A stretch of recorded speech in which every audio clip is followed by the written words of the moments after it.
Hey everybody, what's going on? This is your boy Pablo, aka Grandma's favorite grandson, aka the bearded wonder, aka the pod boss, Pod's gift, all those funny names I give myself. July 25th, SMG live show in the building. You need to be there, giving away tickets. We got 3 tickets left to give away. If not, you got to pay for it. And the big brother at the door gonna take an extra $10 off the top. So, I am Mr. Moore, aka an HBCU. Pinkies up. And as always, this is gonna be another wonderful episode of Thursday Night Live, where we get into everybody business, all the group chats, and instantly regret being in there. And the first one to always be upset that we in the group chat, ma'am, introduce yourself. Hey, y'all, I don't know. It's been so long. I don't know how to do this anymore. You don't know how to do it anymore? Hey, y'all. Hey, it's me, Christina McCrary, on Facebook, a.k.a. The Black Mirror, a.k.a. some other stuff, a.k.a. Xtina McCrazy on TikTok, Instagram, Threads, and if you are so inclined, on Cash App. Happy to see y'all again, and maybe I'll get this whole thing back together again. I'm out of practice. It's been like 3 weeks or something. So, also, I am not going to be in Baltimore after all. Not that, everybody was rushing to see me or no shit, but just FYI, so y'all have the most updated information. Hey, happy Thursday. You have fans, man. My family don't count. Yes, they do. My a fan's a fan. My sister. Who don't even watch. A fan. I'll take it. A fan's a fan. So. Oh, I guess I do have a fan, the Glove Man, but he's been missing too. Yeah, Glove Man definitely been MIA lately. I think Leo scared him off. Good job, Leo. There you go. See, it's like riding a bike. Hey, Bama.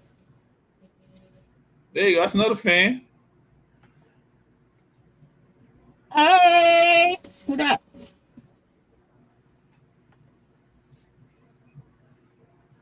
Leo, introduce yourself.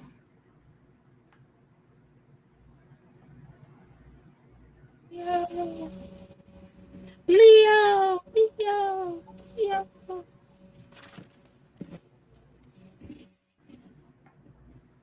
Okay.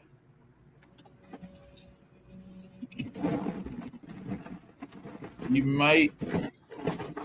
I don't know. Maybe your phone's on mute, Leo. I don't know. Oh no. What up, Stretch? Hi, Stretch.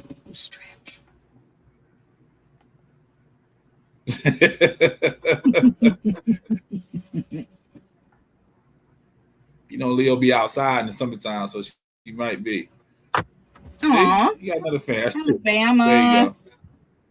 You got 3 fans. Glove Guy, your sister, and Alabama. Gotta love it. And ain't none of them gonna be in Baltimore, so it's fine. Alabama might make it. Alabama be popping up out of nowhere. So good. Alabama, I hope you go, and I hope you have a good time. Yeah, they go. Alabama's wife sees her black friends in Baltimore. So we don't have no friends in Baltimore. Oh, Mrs. Alabama. Yeah, it's showtime. See? So if we say Alabama 3 times. I get a random message. Hey, I'm in Baltimore. I'm like, what you doing here? Yeah, Leo dip.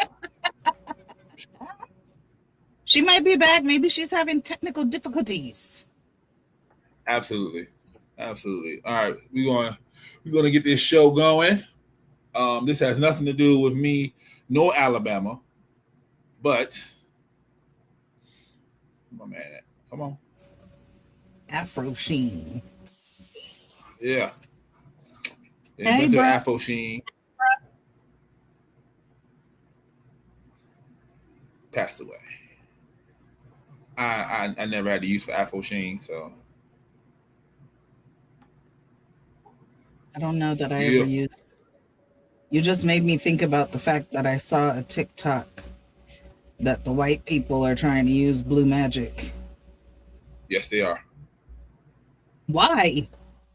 And they calling it gel. Because it works. Not, it works. not for them. See? Stretch got hair, so Stretch can use Afro Sheen.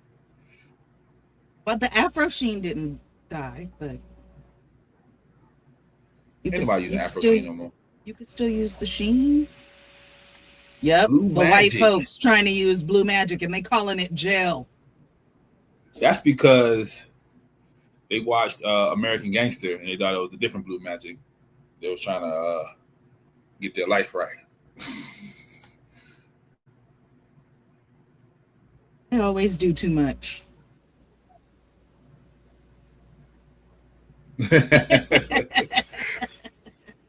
Aren't we all? You know brother? what? Aren't we all? That's fair, Stretch. That's fair.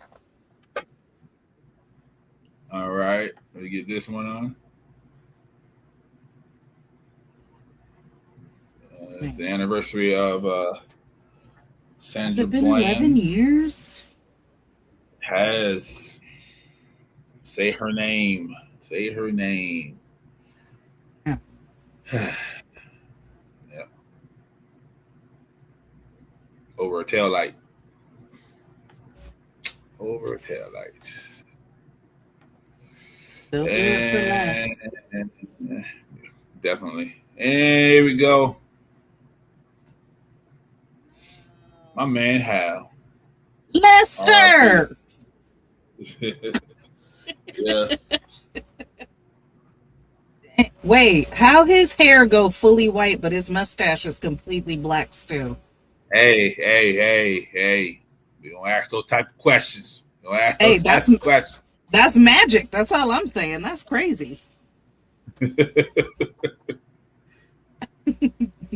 It wasn't derogatory. It was a hey. How you do that? That blue magic. That blue magic.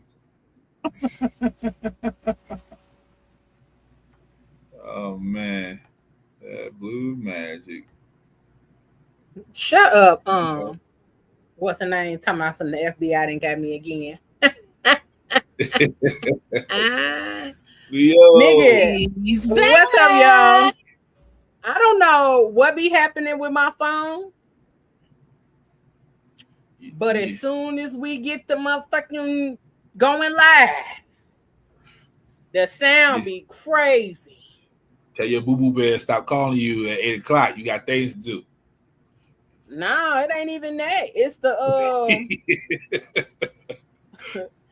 you know the sound. Remember the other day my shit was acting crazy?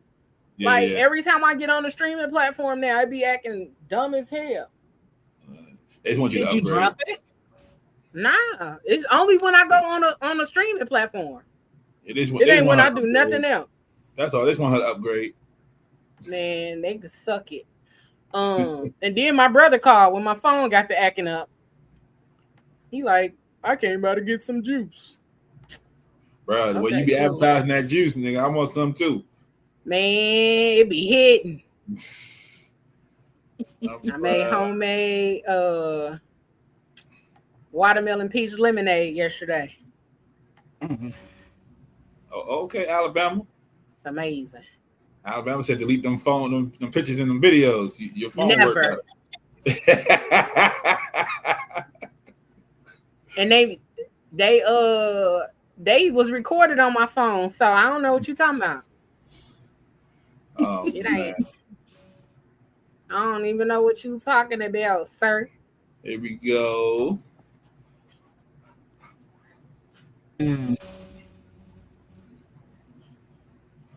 Pass the peas like it used to do. Ooh, this hard. Yeah, I love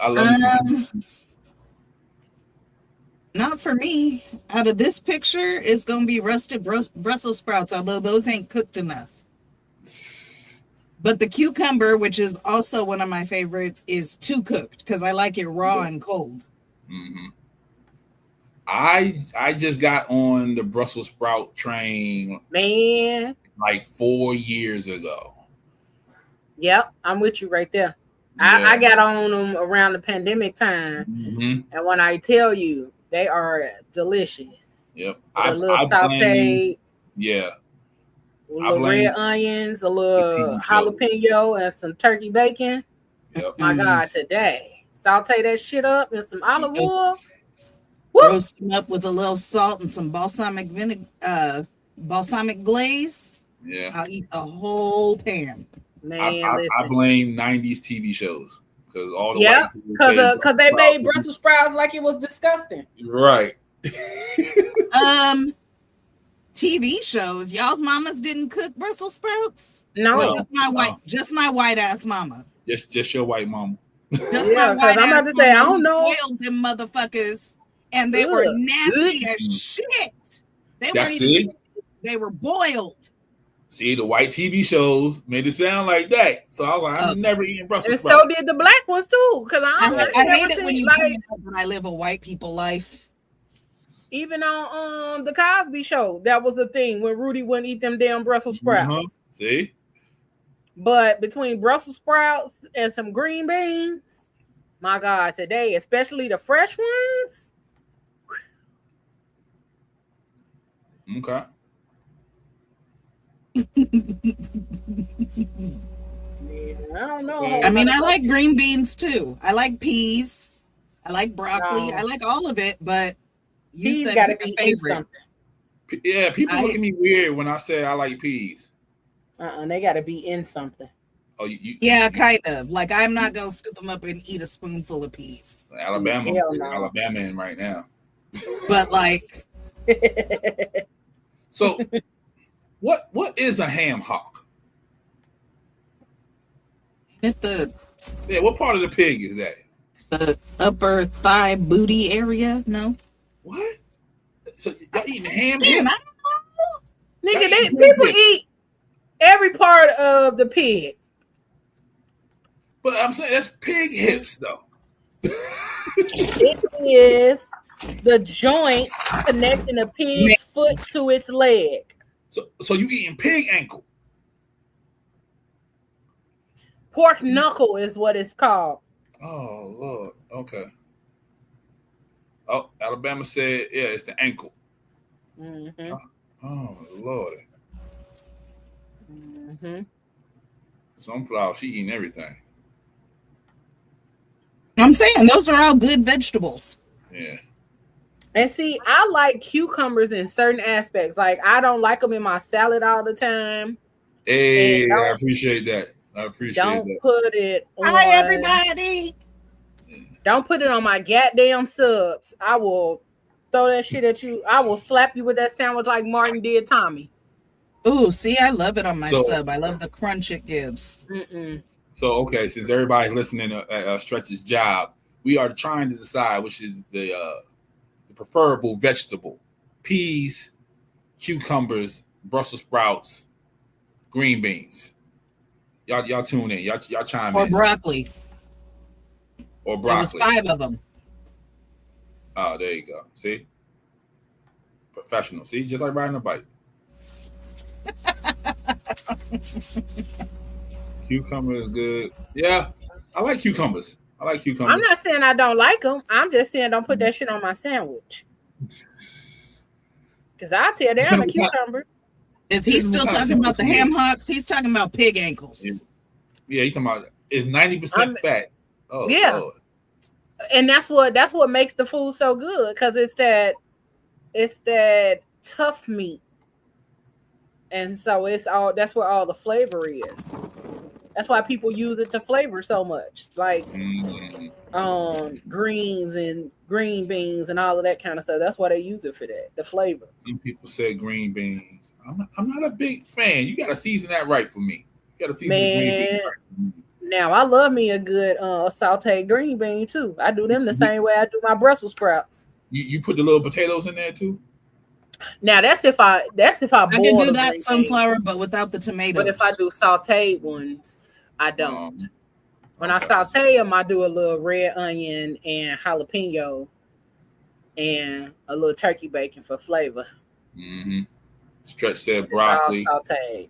Stretch said, why y'all eat everything on the damn pig? Man, cuz. Because pig ankle Flavor. apparently gives good flavor, damn it. Because, I mean, I ain't ate pork in forever, but you put me a little smoked turkey tail in that joint and it's going down. Look, I'm going to tell y'all Okay. how fat I am. K Renee says Brussels sprouts roasted. Agreed. Shout out I'll to tell y'all K. how Renee. fat I am. I just discovered a well, not just, I discovered it a while ago, but it's a black-owned restaurant out here that does fried ribs. Oh, yeah, fried beef ribs? Yeah. Both. They do both, okay. but Tell tell you something. Let me tell you something. Swear to God, Christina, I'm with you when you right. But wait, it ain't even like the ribs are bomb. Like they season everything perfectly. They're bomb. And I eat them and then I give my dog the bone and then she's happy, right? But my favorite fucking thing I've tasted on the menu, why this heifer makes deep fried corn on the cob. You know what? Yep. See, you right there with Alabama. Let me enjoy my high blood pressure. That's what. Did I not just say I'm gonna tell y'all how fat I am? That do sound good as hell, though. Oh my God. Leo. And then Welcome to the like Big Factory. they drizzle like a butter, but it tastes like butter. It looks like butter, but it's clearly seasoned or something. It's some kind of aioli. Oh my God. Pig Girl. feet, pig ear, pig intestines. Yep, the whole pig. Listen, my friend's grandma. My friend's grandma used to make fried beef ribs back in the day. And baby, I had never had a fried rib before, and she gave me that goddamn fried rib. And I loved her grandma a long time for $5. Because what? And I went home and put it in some of my mama's barbecue sauce. Girl, these ribs are seasoned so perfectly. I don't even put the sauce on because the sauce comes on the side unless you want them to sauce it. I don't even put the sauce on. I just eat it plain. It's so fucking good. Alabama out there killing animals, so he said he eats the whole thing. Hey. They got fried beef ribs too. I've had them. They're just not as good to me as the pork ones are. As the pork ones. All right. True or false? New Edition is probably the only group that can do a versus with themselves. Yep. Because they got New Edition, they got Bobby Brown, they got Ralph Tresvant, they got BBD, they got Johnny Gill, they got So, and then if Johnny want to bring out special guests, they got what is it? LSG, Levert Gill. Levert Sweat Gill. Yeah, them.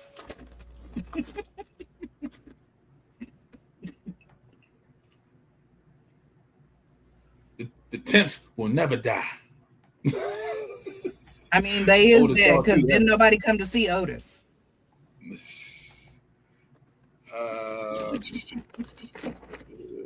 Oh, this is something. There you go, Christina. Read that for the people at home. Mike Anderson was sentenced to 13 years. A clerical error left him free. He built a life, then was arrested when the sentence should have ended. That's fucked up. That's fucked up.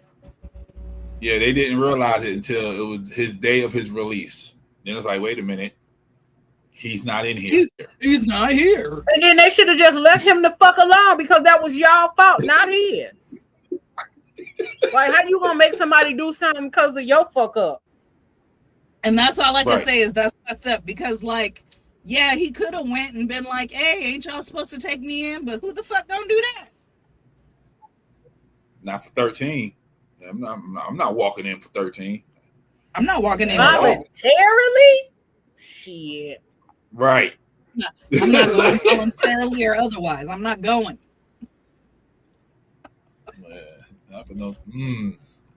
A whole 13? They probably waited the whole 13 too to realize like he wasn't there.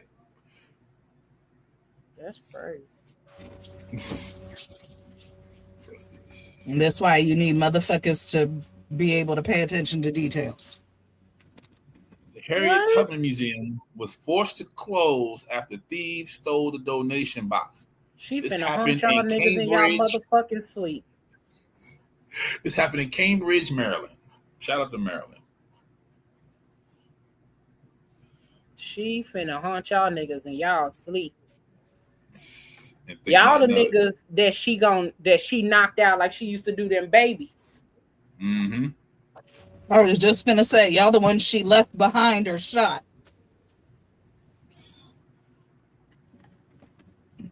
Mm-mm. Yeah, and Cambridge, Maryland is one of the stops on the Underground Railroad. That's why the museum is there. That's why the museum is there.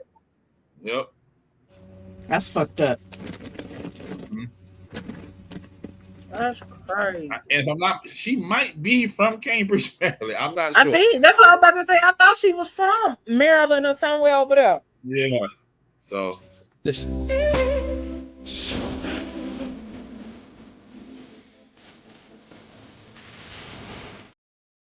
That's crazy. Some people just do shit. That's all. At all. Speaking of. So, can you put the women on game? If he only comes over with one condom, he planned on raw dogging you after the first round. That was just a courtesy condom.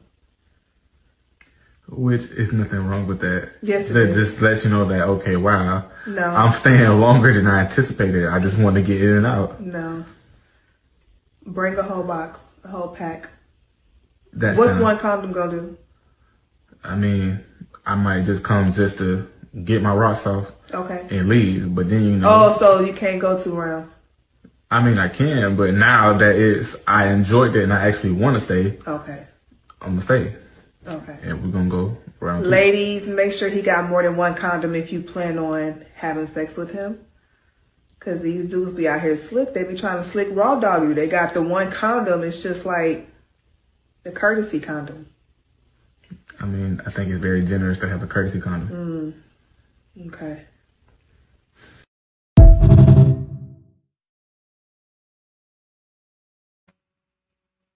I don't even trust niggas to bring a condom. That's why I buy my own. I don't even trust niggas to come over, so they don't need no condoms. And niggas don't trust women to buy condoms because they think they gonna put holes in them. So we're at an impasse. Trust me. So maybe everybody should just trust me. At 42, nigga, I'm not putting no holes in no condom. Okay. Okay. Trust me. Please. Nobody trying to trap your little ass. But also, I'm not trusting you to bring, I bought a jumbo box and throw them in the drawer, and you grab one out of there. And I grab handfuls when I go to the doctor's office.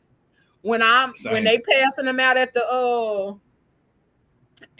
vendor events and shit, and they got a bucket on the table, I grab a handful then. And guess who ain't even hunching? Me. But guess what I do with them? I be passing them bitches out to other folks. Here, and I be passing them out to the homeless people. I'm at the Leo Free Clinic out here. Hell yeah, nigga. They need to. Y'all know these STDs and shit are on the rise. This is why, because y'all nasty. What if the condom breaks? Check your panties. About 100. I ain't got to check mine because I ain't fucking with none of y'all motherfuckers. I checked mine. I'm good. All right.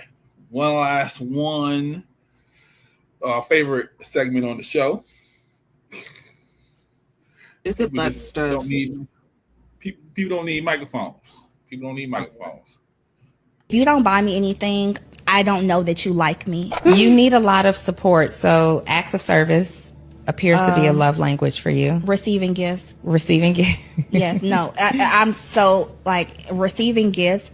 If you don't buy me anything, I don't know that you like me. It is deeply rooted in my life. And I think that for years, people shamed me out of receiving gifts as a love language. It is a big thing. I need gifts. I need you to be, and it's so tied into acts of service, but I will not feel the love off of you if you don't buy me things. People think it's superficial. People think that it lacks substance. And it's like, well, maybe you feel better if somebody is like, oh, Donnie, you look so beautiful. And I'm like, in my head, I'm like, yeah, I know. Where is the bag? I told you I lost an AirPod 2 weeks ago. You never thought about replacing it? That is how I feel seen. Is that somebody has seen me intimately enough to be able to buy me a great gift. I don't register internally that there's like and support there if you have not bought me something. Bitch, it does lack substance. It does. It lacks substance. It lacks so much there, especially if that's the only way that you're able to understand or feel like somebody cares or supports you is because they buying you something. Bitch, if you don't go to hell, that's insane. If he beating your ass and talking down to you every day, but buying you shit, you feel loved? You feel loved? Like, come on, ho. He replaced Hold on, y'all. I'll be back. I can't have my peach cobbler burning. Give me a sec. Yeah. He replaced the AirPod, so now she good. And a lot of people think that way. A lot of people think no matter what, as long as he gives me a gift, that means he thought about me. That's the thought process. To each his own, I guess. It's a lot of broken motherfuckers out here. Oh yeah, 110%. 110%. And I gotta go back to the video again because Alabama said her button was hanging on for dear life. I seen it. If you don't buy me anything, I don't know that you like me. You need a lot of support. So acts of service appears to be a love language for you. Receiving gifts. Receiving gifts. Yes, no. I'm so like.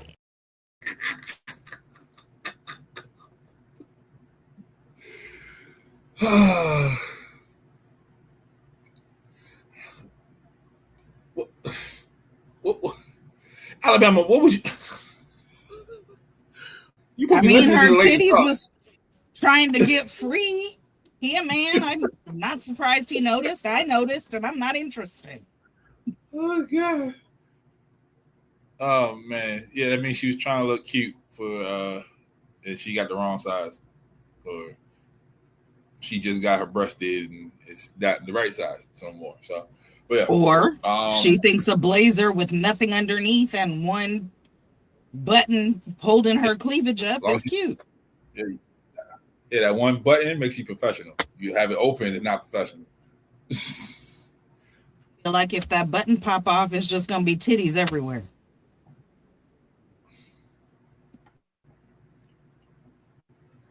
One sneeze and the button. But you know what they say? Sometimes the outfit is titty. Okay? Sometimes the outfit is titty. That outfit was titty. Yeah, but usually that means that you want them to be strategically placed, and I feel like she's in danger. The like he said, the button was holding on for dear life. Like she in danger. What if she moved wrong and that button pop off or unbutton or something? She just titties out. And then the host is gonna lose an eye. The host gonna lose an eye. It's gonna be a whole different show.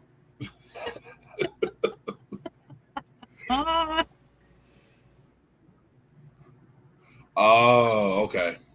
He saw all the wrinkles in the suit, and then he looked down and saw the button.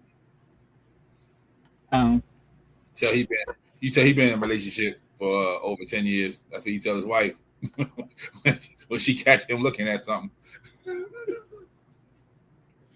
I mean, like her outfit is It was all out there. How was you not going to look at it? Like I said, I noticed it, but I'm not interested. So it was out there for everybody to see. That's what she wanted, which is interesting because that doesn't make her feel loved. She needs to be given gifts. Yeah, absolutely. So why she got her titties on display then? She gonna look like this.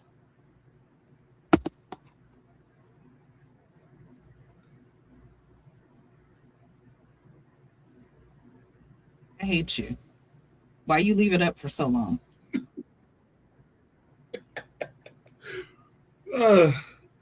All right. So let's get to the topic. I saw something. Oh, hold on. She don't. Yeah. She one of them gold diggers that broke men be talking about want to gold dig them. Yeah. And then, y'all said, no, that's not everybody, but that's what they show on the screen that we see. Nobody said they don't exist. She's clearly one of those. Okay. So, true or false? This era killed the value of friendships, relationships, morals, and loyalty.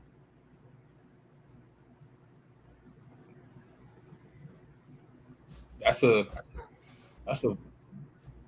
bold, broad statement to say the whole era is responsible for. That's what I was gonna say. Is it the era? Yeah. Or is it just that some people suck? Right. And in every era, somebody sucks.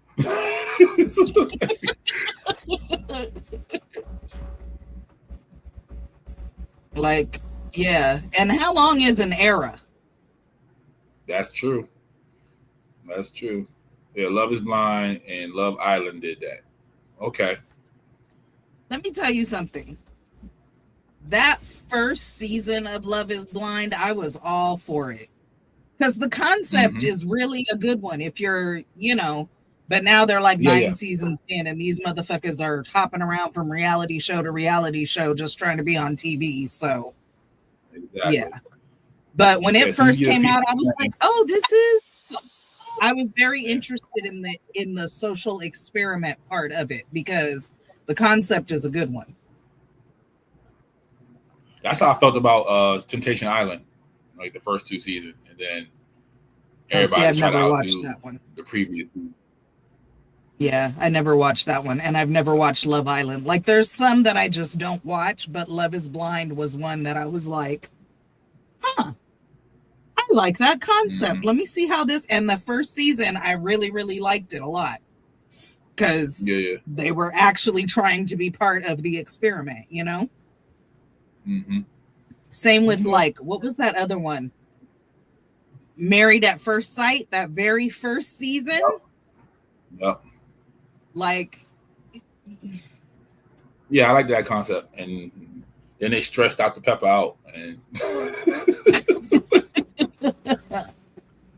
so, but yeah. Okay. All right. Here we go. So, 70% of men say they have no one to talk about their emotional struggles to.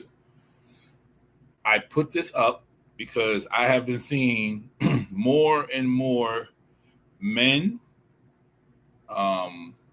in on big platforms say that they don't go to therapy, and they have reasons not to go to therapy.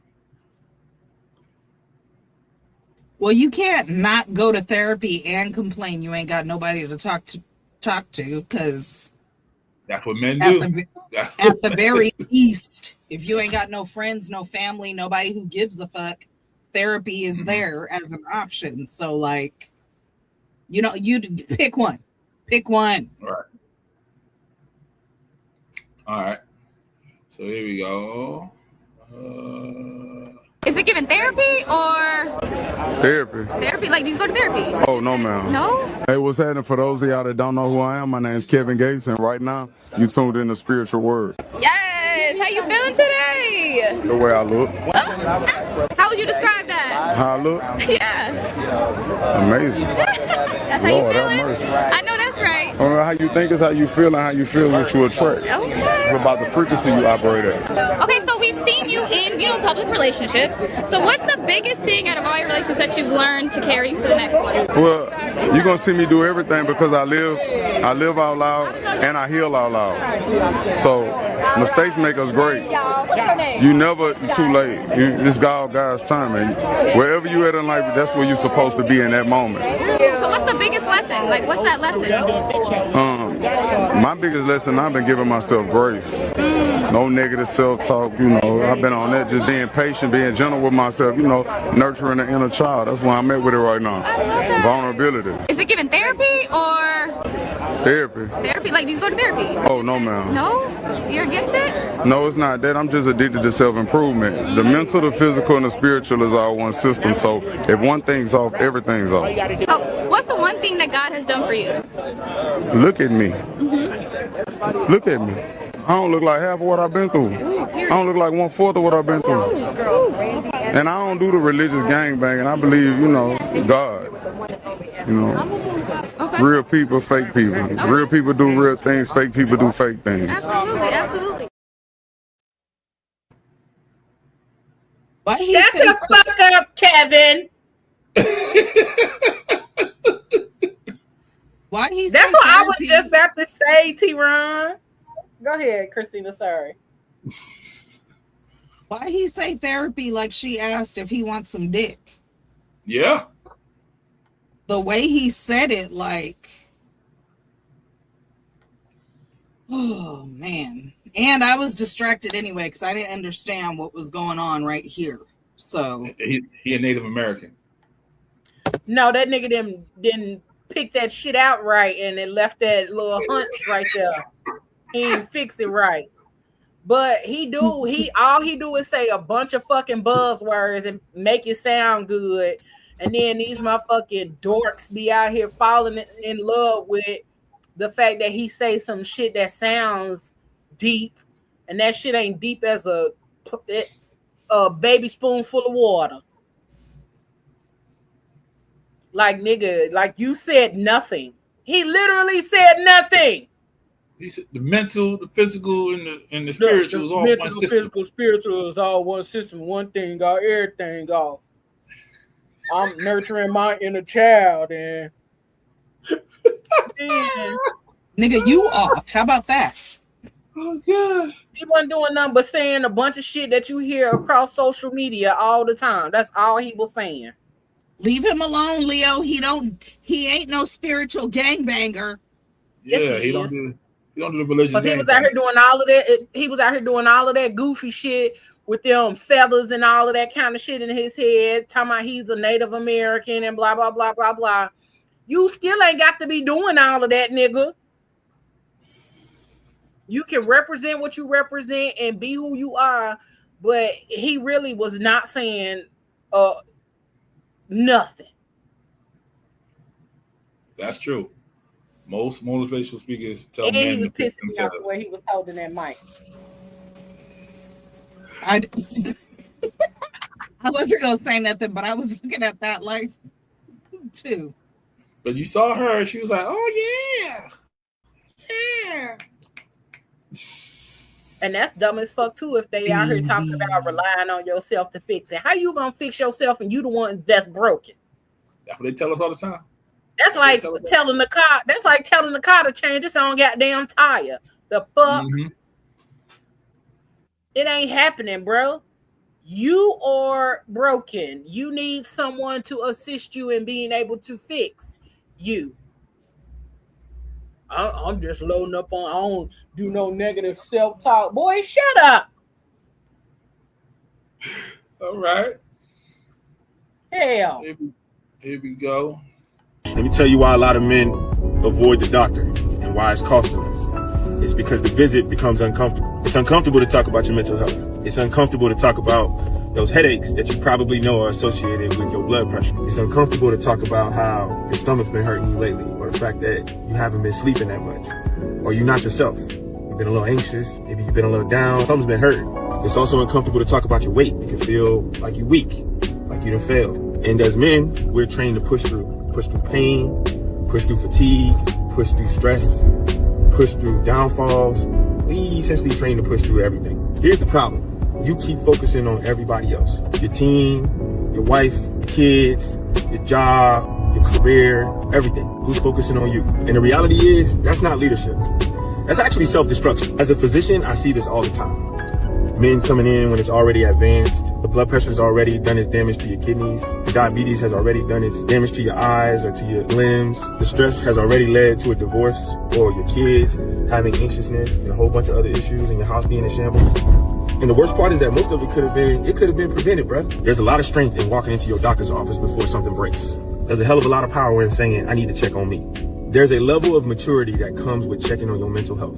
You cannot pour from an empty cup. I'm Dr. RJ. I love you. I'm praying for you. And I'm gonna see you at somebody's doctor's office.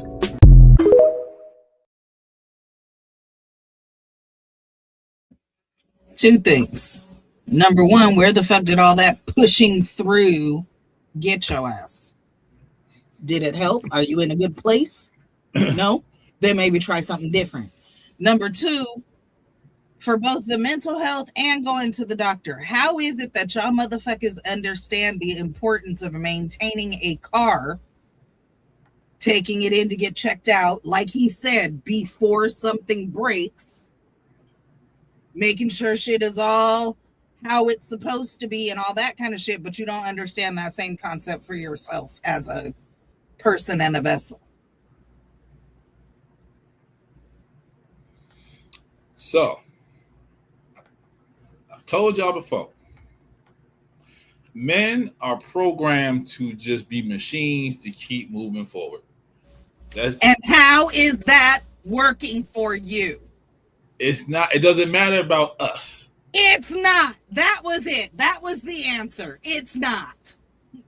It doesn't matter about us. That's what they tell us. It's not about us. It's about the people that we protect. We're the shield. We take the brunt of everything. If we die, cool. As long as everybody else is okay. Except you're broken. You don't know how to handle your emotions, and you ain't protecting shit because you're too busy throwing tantrums. That's why James Evans Sr. was 38 years old and he looked like he was 68. Okay, because that's what we go through. Okay, can I flow real quick? Yep, go ahead. Okay. So let's be real. First and foremost, how often are men actually, and this ain't an attack or nothing. This, I want y'all to reflect and really think about it. Okay. How many men are out here actively taking care of everybody? Like everybody. Because one of the things he said in there is like, you worried about everybody else and you taking care of everybody else. But how many men are actively taking care of everybody else?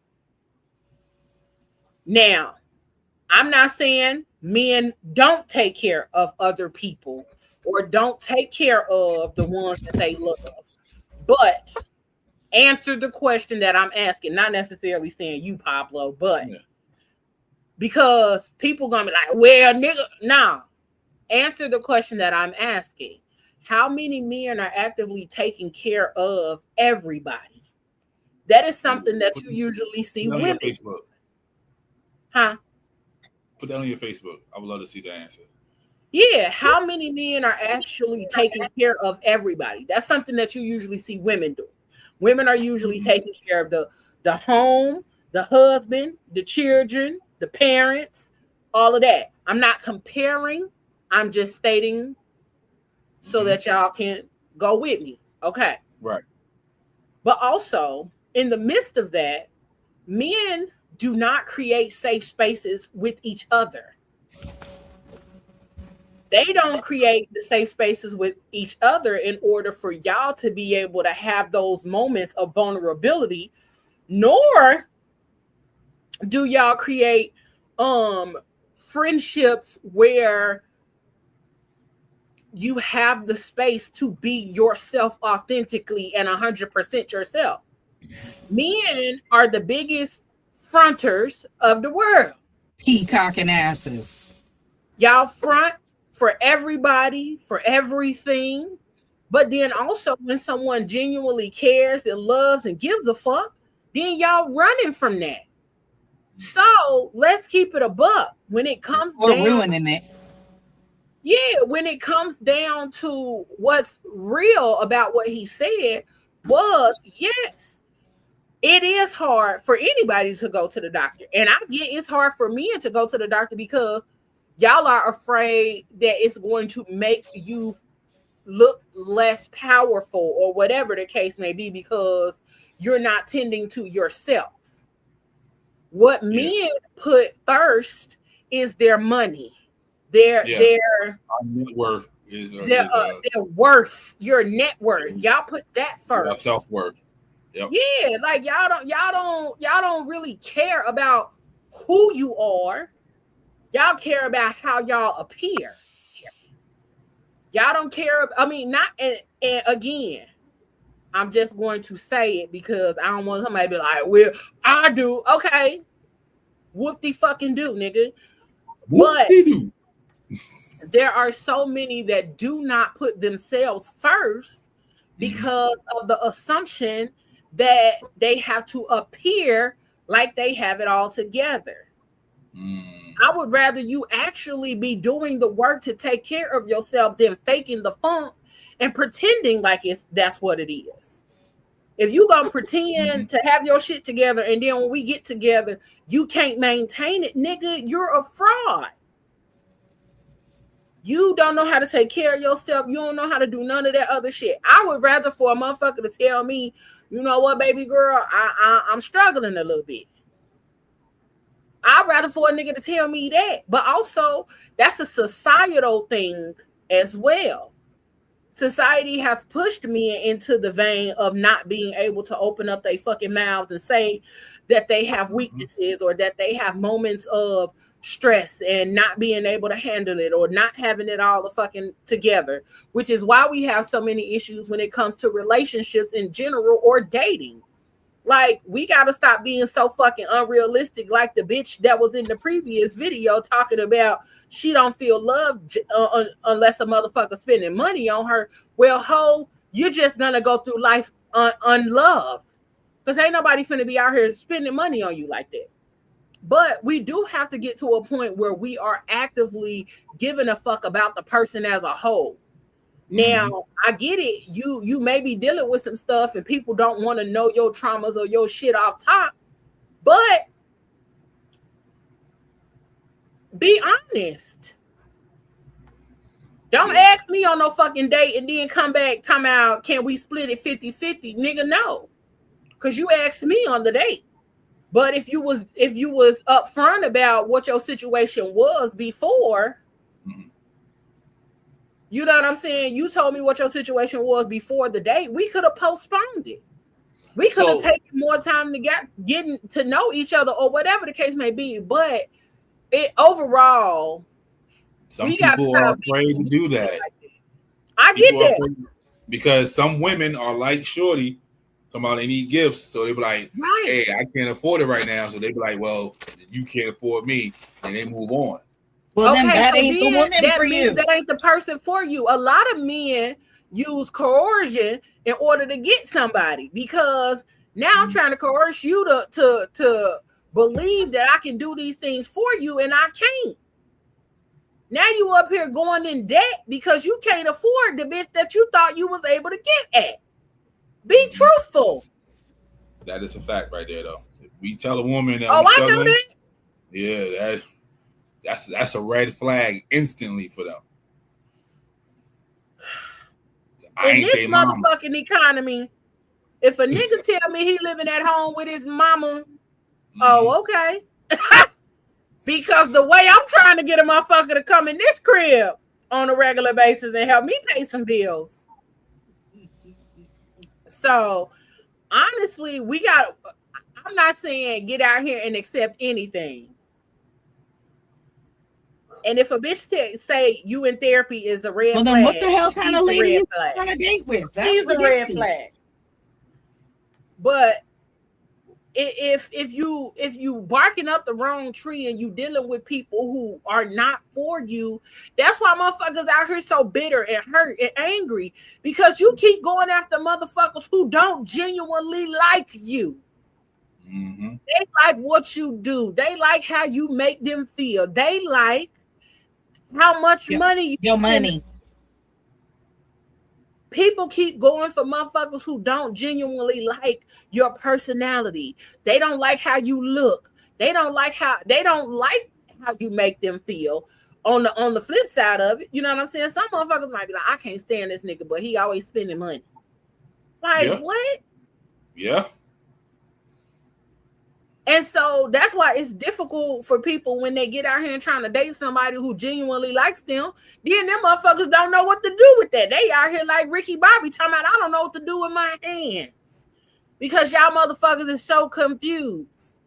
And that's a legitimate thing. Like, we have to stop navigating in that way and truly be straight up about what you want and stand on your standards and your principles and stop wavering because a motherfucker got some big titties or a fat ass. Like, y'all be wavering for the wrong thing and then be out here mad because now you done got fucked over.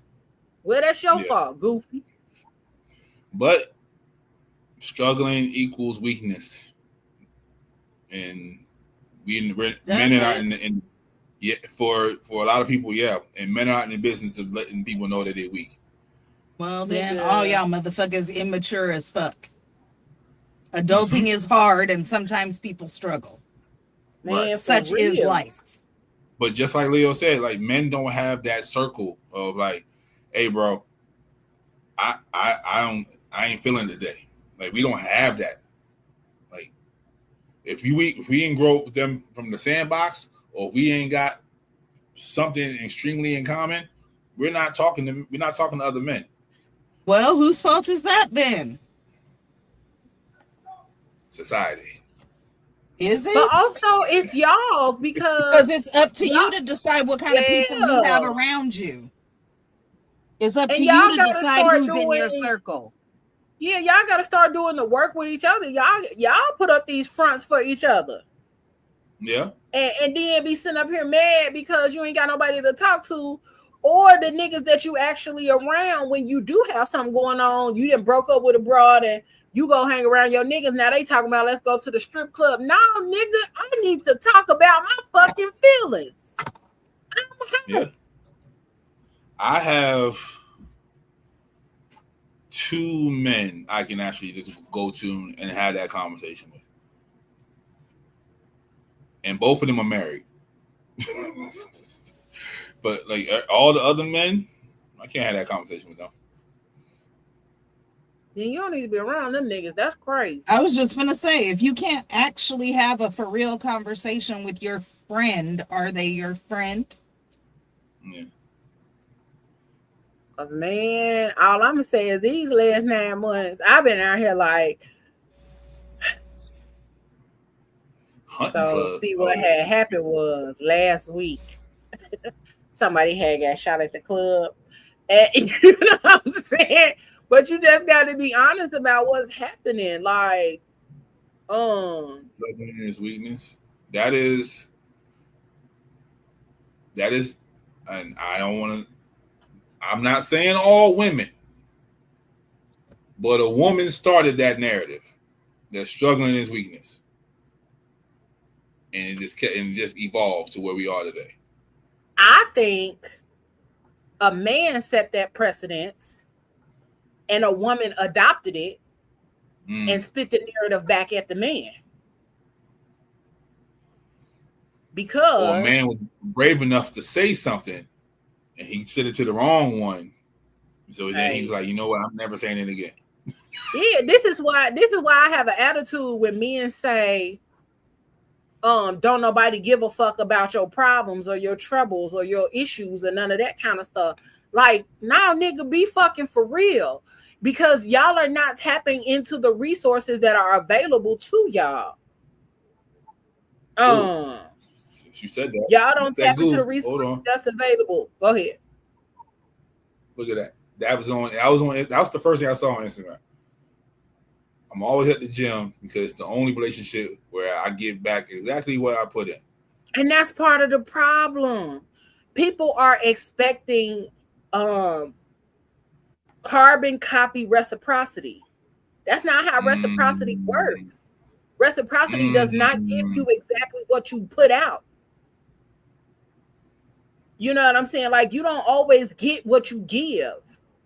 If I'm the friend that's always there for you when you got shit going on, but I need you to always show up for me when you got stuff going on in your personal life. When I got stuff going on in my professional life and I need you to show up, that's not the same thing, because personal life may be heavier.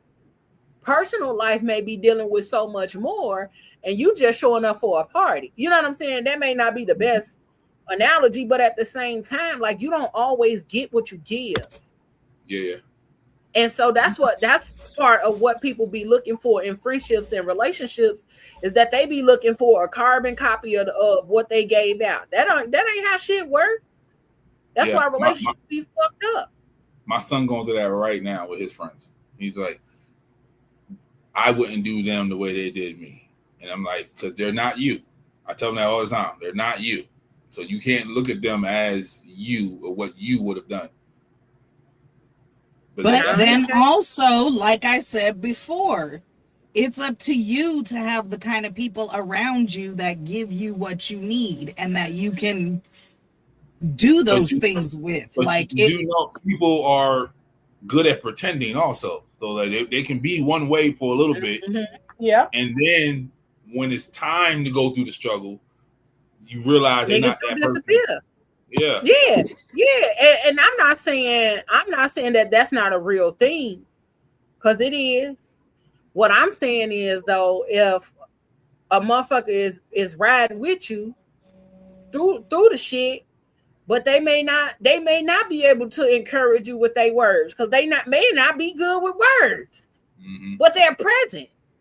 So some people be looking for a motherfucker to give them words and not even paying attention to the fact that they are present. Yep. Nigga, I don't have words. I don't even know how to say all of this shit, but I'm right here. I prefer your presence. Like, nigga, like if you just sit in my living room and we watch fucking Willy Wonka, I'll be quick to say that sucks and I don't know what to say, but can I give you a hug? Yeah. Like, I'm good with that. I don't know what to say, so can I just give you a hug? Nigga, I'm definitely a doer, but also, nigga, I'm gonna give you some words. I'm gonna give you a hug, and if you're local enough, you can come over, and I'm probably gonna make sure you get fed. I feel like when you eat a little bit, your problems ain't as heavy as they might have seemed when you was on an empty stomach. That's just my logic, though. You ain't never lied. Or if you don't know what to do or what to say, it don't hurt nothing to be like, okay, what do you need? How can I help? What can I do in this moment?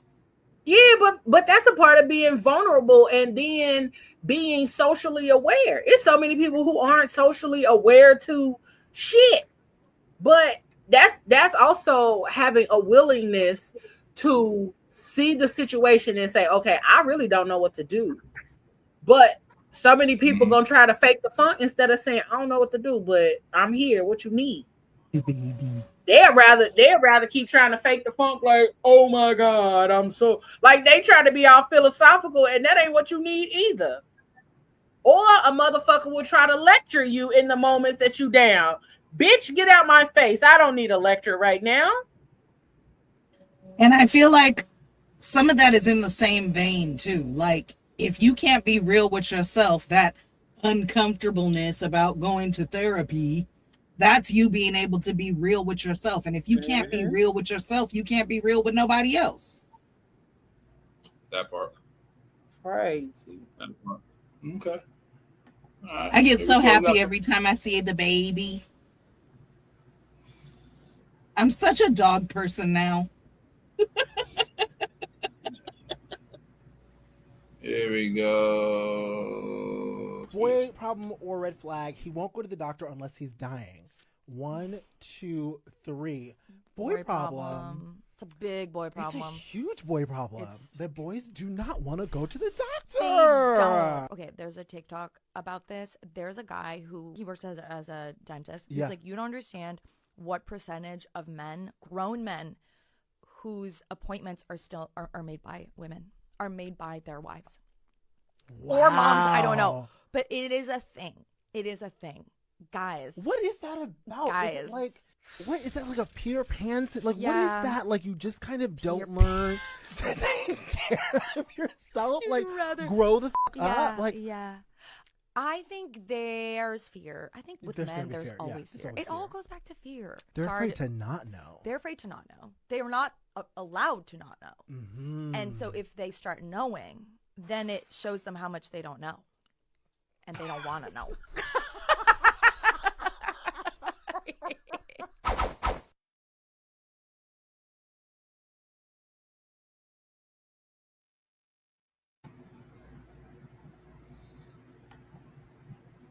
A lot of men are afraid. That is true. A lot of men are afraid to go to the doctor. Now, see, to me, that's more weak than fucking vulnerability. You too fucking afraid to take care of yourself. That's stupid. So it's almost to the fact of, and I hate to use this analogy, but it's kind of the same. Like when you have sex with a girl with no condom and you see her 3 months later and she's fine, you feel like there's nothing wrong with you. So if a man doesn't go to the doctor, he doesn't get a diagnosis of something's wrong with him. I told you men are stupid. I told you it's episode 1. I told you men are stupid. But yeah, like I can have back pain, but I'd be like, oh, that's because I lifted a box the other day, not because I slipped the disc. If I go to the doctor's gonna be like, hey, you slipped the disc, you need surgery. So avoidance is to keep away from also the diagnosis, which is dumb as hell. I'll be the first to say that. But it don't even have to necessarily be something like that. Like something happened and now you need to go get it checked out.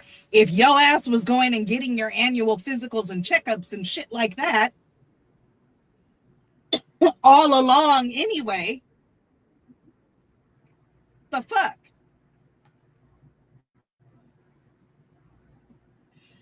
Yeah.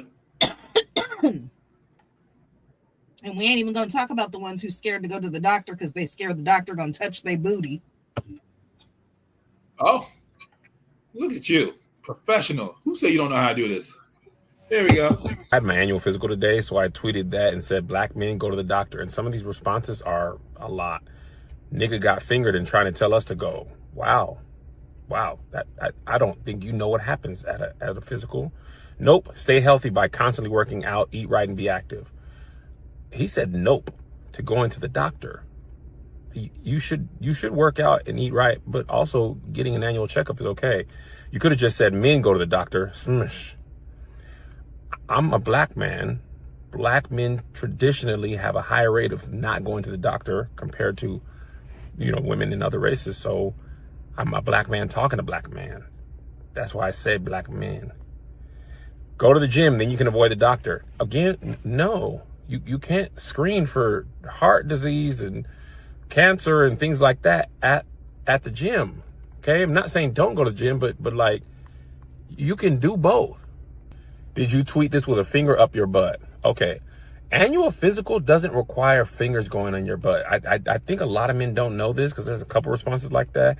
They do blood work. They check your pee, your vital signs. They ask you about your mental health, sometimes an EKG, check your lungs, things like that. You talking about a rectal exam, that's for prostate. And that doesn't happen usually till you're between 40 and 45. I didn't say that, okay? Somebody responded under that. You could almost hear the moans as he's typing. Are y'all okay? Nigga said, go to the doctor in America. Lemfau.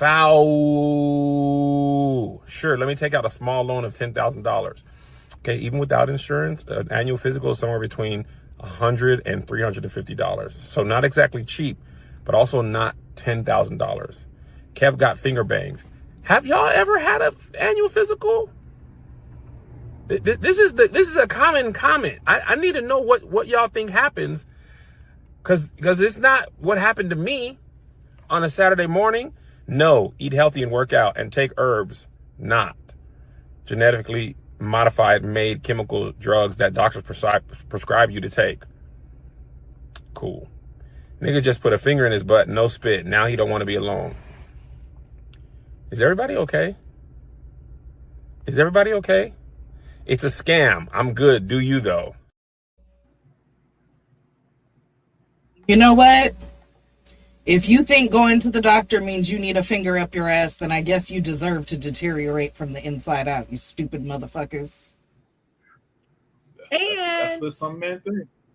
I'm gonna have to disagree with that as far as like affordability, because they have clinics around, you know what I'm saying? Everywhere. Clinics are everywhere. And a lot of times, yes, people do get into the space of not going because they can't afford it. But guess what? You better bill the fuck out of me, because I'm going to be up in that goddamn emergency room. You might as well go on and bill me, my nigga. But also going to the doctor. Deny you.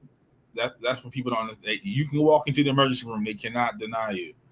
Right. They just send you a bill to the house. Right. They just keep sending you a bill. Yeah, they'll keep sending your motherfucking ass a bill. What you gonna do? I go with that. My toe swole up. Now you got to check everything. Now you got to check everything. My toe done swole up and it hurt.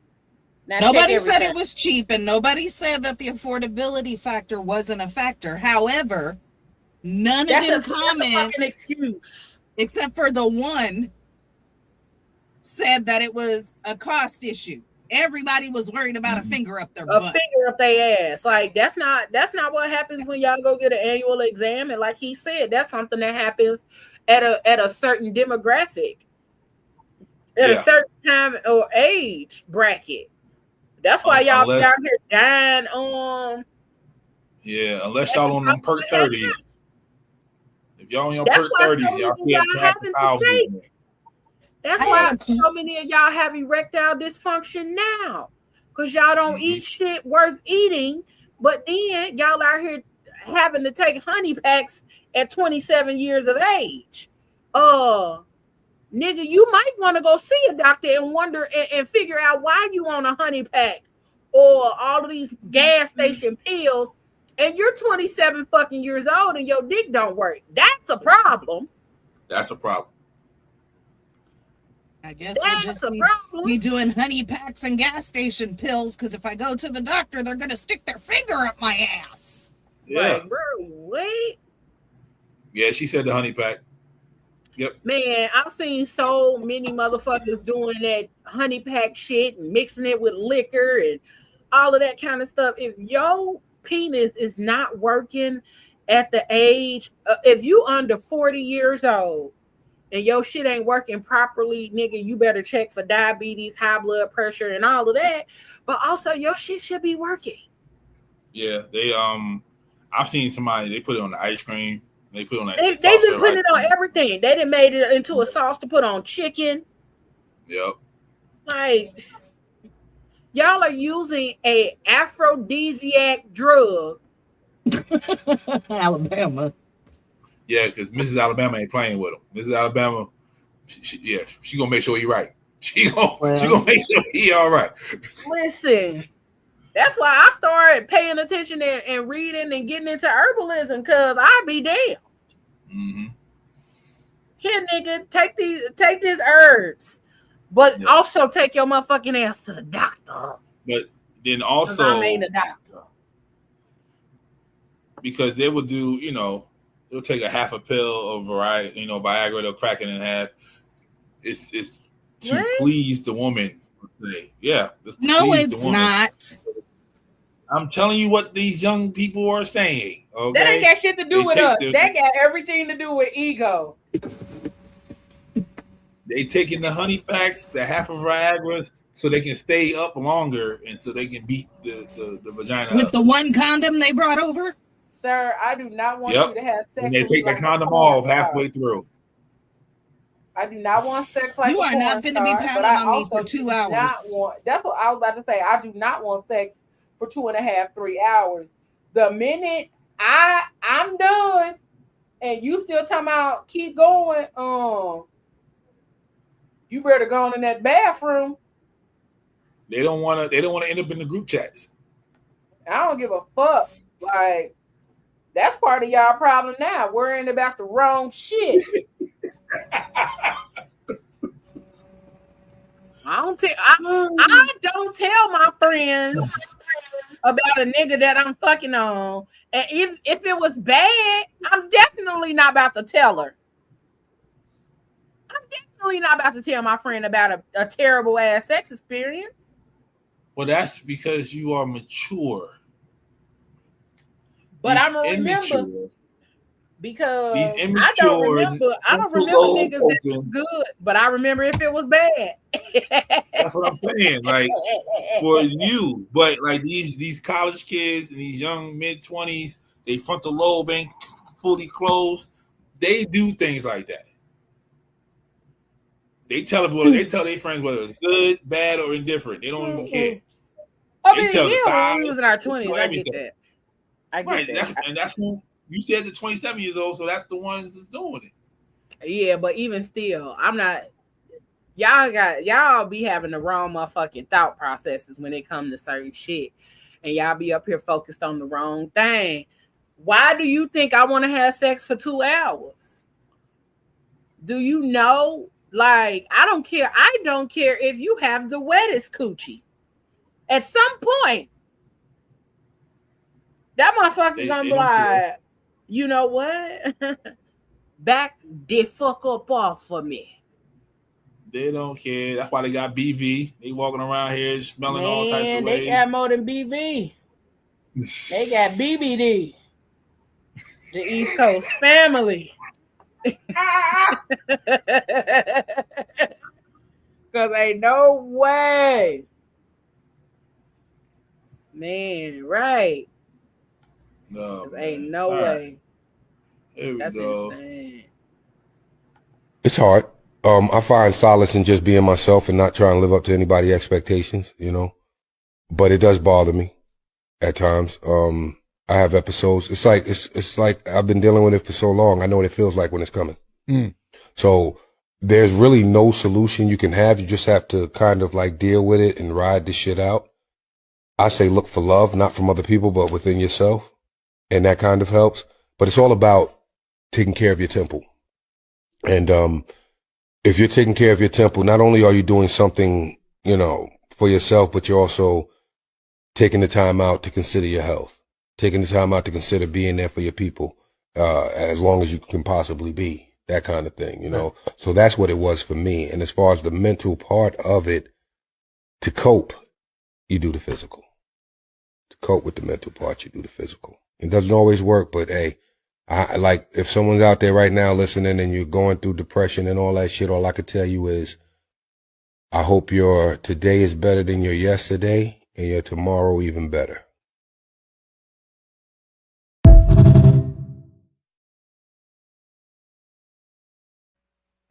Now that's a nigga that you give a mic to. That's the difference between articulation and then buzzwords. He said the same exact shit that Kevin Gates said, but his shit sounded way more realistic and intelligent than what Kevin Gates because he wasn't just saying shit to be saying it. Yeah, you could tell that it was a matter of what he's actually been dealing with and giving practical, you know, shit to be able to navigate it. And then he was actually thinking before he spoke. You could see it. Yeah. That he was like actually pondering what was being said, thinking before he spoke. Because how is this gonna land for the people that's listening to me? Right. It was just interesting how he literally said damn near verbatim what Kevin Gates said, but you can tell Method Man went through it. Kevin Gates was just talking. Like,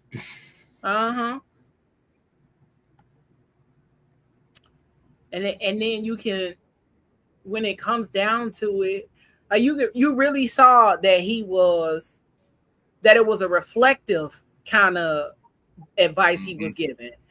Like, if you really dealing with that shit, you can only give people what you do. You can't tell them what they should do or how they should do their thing, but I can tell you what I do that helps me. And that's what he was giving. I'm gonna tell you what helps me. I love that he said it may not work. I love that part. Yo, like, this might not work for you. It worked for me.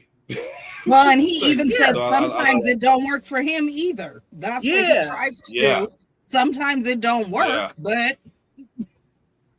he still do it anyway, because that's what gets those endorphins and dopamine and all of that other kind of shit kicking and moving, which does help regulate your mental space and all of that kind of stuff. So it's gonna help a little bit, but it may not be the fix that you need.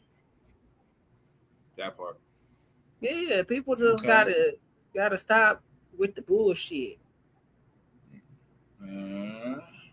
Why men avoid therapy is because they believe that therapy makes them feel weak. Usually, men come to therapy. I usually say 3 things in terms of why men come to therapy. Number 1, some woman in their life has influenced them to come. So a wife, a sister, a daughter, a mother, something like that. So their wife, hey, you know what? You're crazy. Something's going on. You need some therapy. You need some help. So the second thing is that they've had experience with therapy in the past. Let's say my dad was an alcoholic and I went to Al-Anon, or I have a family member who's experiencing therapy. So I've been exposed to it. And so that's sometimes when, men come to therapy. The third thing is what we're talking about now. And that is that men come to therapy whenever there's a crisis and there's a Hail Mary. It's a long bomb. I don't have anywhere else to turn. And they've gone through all these stages where they could have received help prior to. It's like men get shot, and instead of going to the emergency room, we walk around with this wound, and then we go to the emergency room 3 years later, and we're wondering, why is it so hard to heal? I've been walking with this wound for such a long time that if I would have went and got healed at first, or if I would have went to the ER initially, I could have avoided a lot of the pain and the suffering that I've been going through for the last 2.5 years, and why I have this limp with me.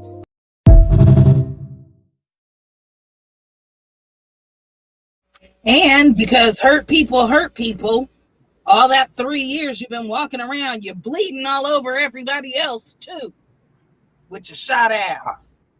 I was the third person. It was a Hail Mary. I was suicidal. My job made me go to therapy. That's how I found my therapist. So yeah, that hit home a whole lot right there. That hit home. Yeah. For me, it was actually hitting like the deepest depression I had ever been in. And I was just having a conversation with my aunt who actually has, the degrees and all that shit. And she was like, you are depressed. You need to call your doctor. And I called my primary care physician and explained to her what was going on. And she prescribed depression meds and therapy. Yep. I went because I had a marijuana-induced mental breakdown. Damn. But it was also due to oppressed trauma and grief. Because I had lost my mama. And then after I lost my mama, I lost a whole bunch of other shit. And baby, I was still up here, still trying to be high functioning after all of that. And my body was like, you want to see a bitch go down the slide? And I went down that motherfucking slide, bitch. And so I went to therapy. Mine was 2020 and my sister dying at the end of it. because my sister died in December 2020. Damn. So that whole COVID, that summer, all of that was weighing on me already mentally. And then when my sister died, it was just.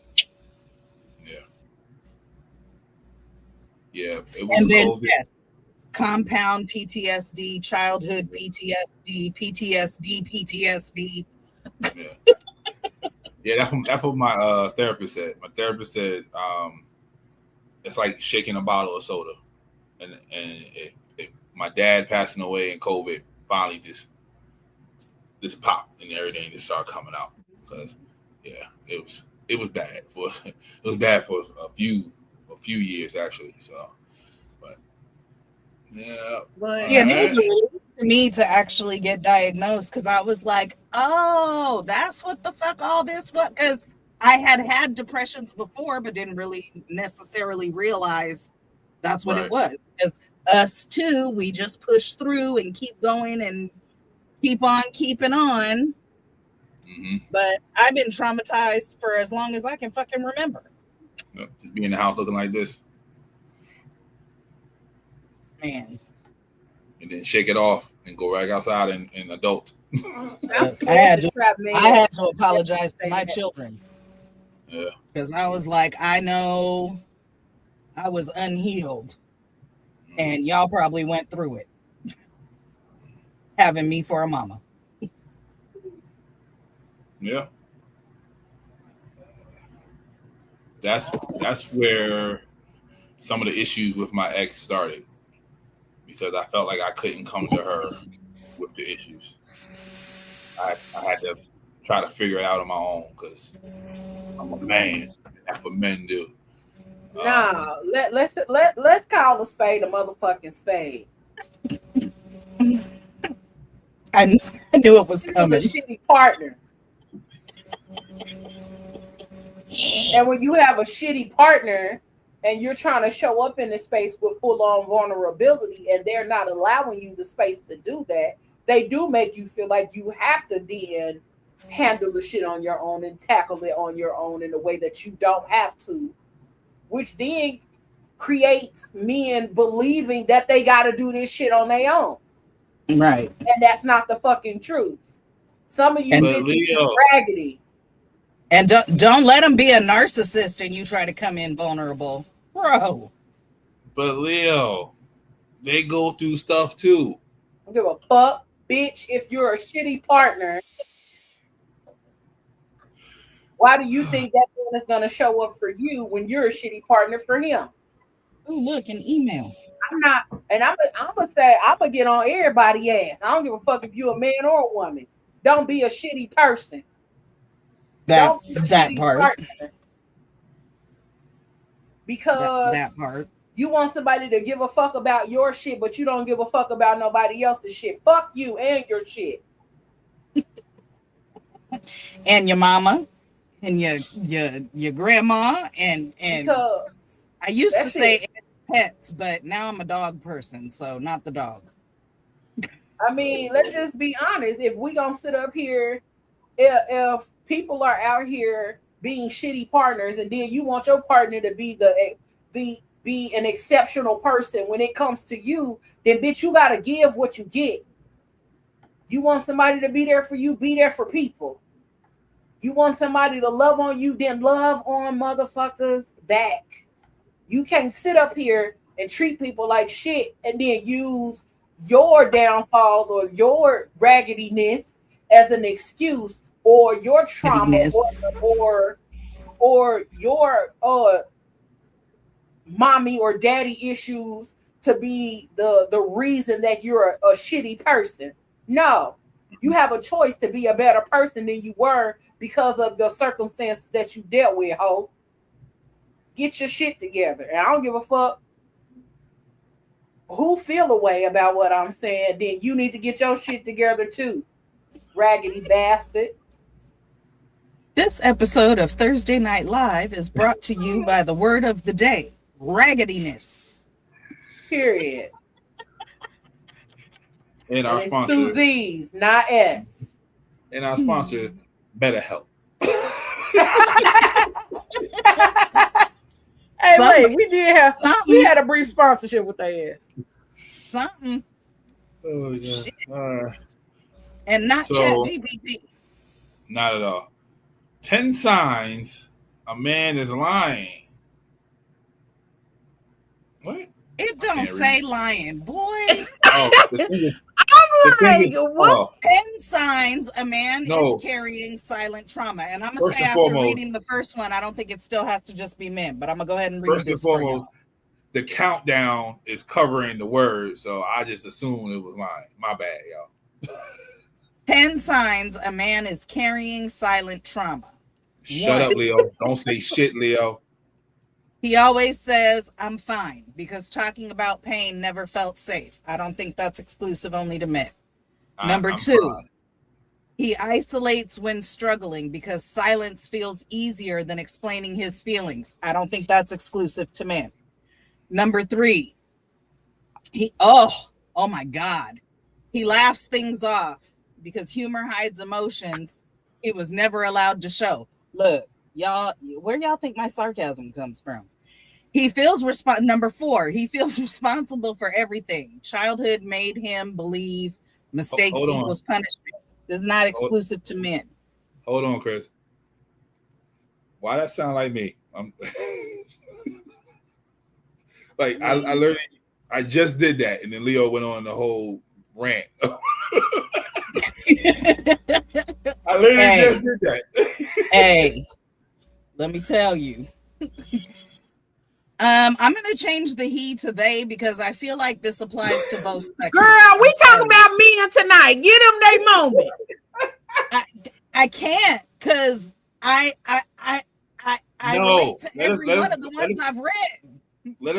Well, you have male tendencies sometimes, Christina. Okay. Oh damn, he just called me a man. All right. I did not. He called you he just called me a YN. He called you an ON, an old nigga. Yeah. Did you just call me up? Right. Number 5, he overworks or stays busy. Stillness brings up feelings he doesn't want to face. Oh, shit. Number 6, he struggles to relax. His nervous system is always on guard. Insomnia, anyone? Number 7, he avoids emotional conversations. Vulnerability feels like exposure, not connection. Number 8, he chooses anger over sadness because sadness was shamed out of him. Yes. Number 9, he apologizes for having needs or apologizes all the time for everything because he was taught his feelings were inconvenient. And number 10, he never asks for help. Being strong was the rule. Being human feels wrong. I am he and he is me. They need to change that to 10 signs Pablo is carrying silent trauma. Hey, everyone. 10 signs a person is carrying silent trauma. I wasn't saying nothing, but hey. This graphic didn't have to call us out like that, Pablo. It did not. Not at all. Well, all right. This was a good show. Thank y'all for listening. Thank y'all for watching. Nigga said I'm out. Ain't even time yet. Hey, I'm just saying. You hey. Yeah, that's why I'm in therapy, y'all. Those 10 reasons right there.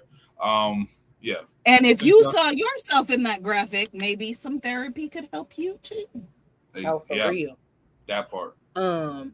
Although if y'all been around for a while, you know, I always say everybody could use a little bit of therapy, just like, you know, your annual checkup. You could get a mental health checkup.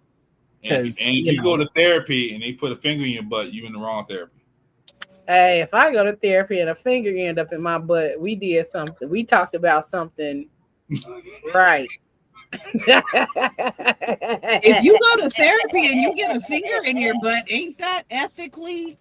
I'm not. If I go to therapy and a finger end up in my butt, I'm not paying. Okay, that's all I'm saying. If you go to therapy and get a finger up your butt, you need to report it to the people because something's wrong. Oh God, probably not. Yeah, maybe. Maybe. Probably Or some dinner was cooked. Some wine was brought. Listen. Crossing boundaries. That's how you're supposed to relate with your therapist. Now you're no longer my therapist. You're back. Okay. We go together now. We gonna pull the Sam and Annalise Keaton kind of situation. Actually, if I go to therapy and I get a finger up my butt, we probably gonna fight. Nah. Oh, we gonna fight. It's just not the fight you talking about. Listen. No, me and you are talking about two hands different on your knees. Hands on your knees. Hands on your knees. Hey. I don't care for butt stuff. Hey. But yeah, I'm saying, if I go to therapy, that's gonna be a good time. Luckily, my therapist is a woman. Yeah. Like that makes a difference. Unknown Johnny said that's physical therapy. Exactly. I hate you, Alabama. I hate you. Work it. I mean? If that happened to me, that's inappropriate, is what the fuck it is. I'm gonna need some advice from Alabama because that's my first white woman. I'll tell you that. Not your first white woman. Shut up, Pablo. Oh man. Yeah, thank y'all for listening. Thank y'all for watching. Shout out to everybody that was in the chat that dropped a comment, dropped some advice, all that good stuff.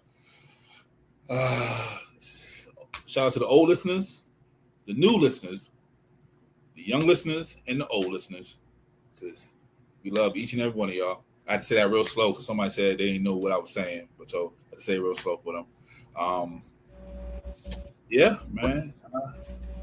July 25th,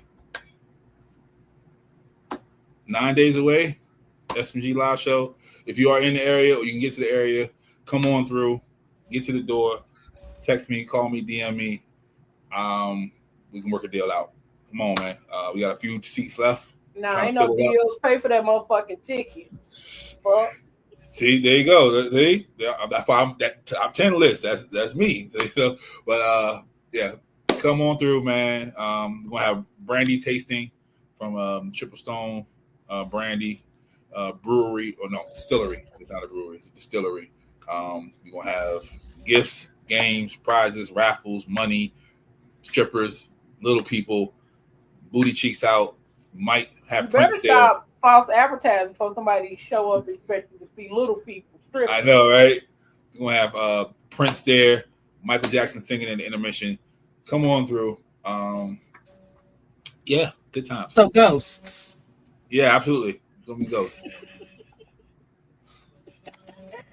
Hey y'all, hey, it's me, Christina McCray on Facebook, aka Xtina McCrazy on TikTok, Instagram, Threads, and if you are so inclined, on Cash App. Yeah, I don't have anything wise.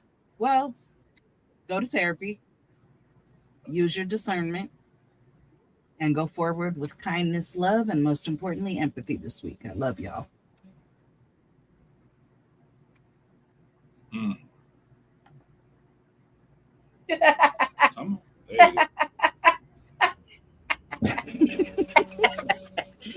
Hey, what's good, y'all? It's me, Leo Rochelle. Check us out on all podcast streaming platforms and all of that good shit. Go run up our YouTube. We're trying to get our numbers up. Go run it up for us. Make sure you tap in with the gang. Yeah, I think the aunties will be back on tomorrow. We got a lot of shit going on. So if you guys want to be a part of what we got going on, shoot me an inbox, a DM, whatever you want to call it. And we're going to keep this thing moving and grooving. We appreciate y'all, the way that y'all have tapped in with us, even when we have not been on over the last couple of weeks. So we thank y'all. Check us out. Leo Rochelle on Cash App, like Christina said. And I mean, you can give me a little or you can give me a lot. Don't ask for nothing in return. Love y'all. And whatever you do for the rest of the evening, the rest of the week, don't do it with your half-ass, y'all. Do it with your whole ass. Peace. Oh, yeah. Thank you for reminding me, Leo. Shout out to our followers on Instagram. Saul Kerrigan's is now officially in the 1,000 follower club. So I can go live now. So be on the lookout for me going live, doing stupid stuff, and all that good stuff. But yeah, I appreciate each and every one of y'all. New episode of That Girl Chronicles is out now. Yeah. New episode of Tequila and Champagne will be out this weekend. We are talking about love bombing. If you have any questions or you have a story you want to tell us about love bombing, hit my DM up at the Jester. The second E is the number 3, or just go tequila.and.champagne.pod. You can drop that in there, and we'll read it on the show. So we appreciate everybody. I think there is a appreciate you, Alabama.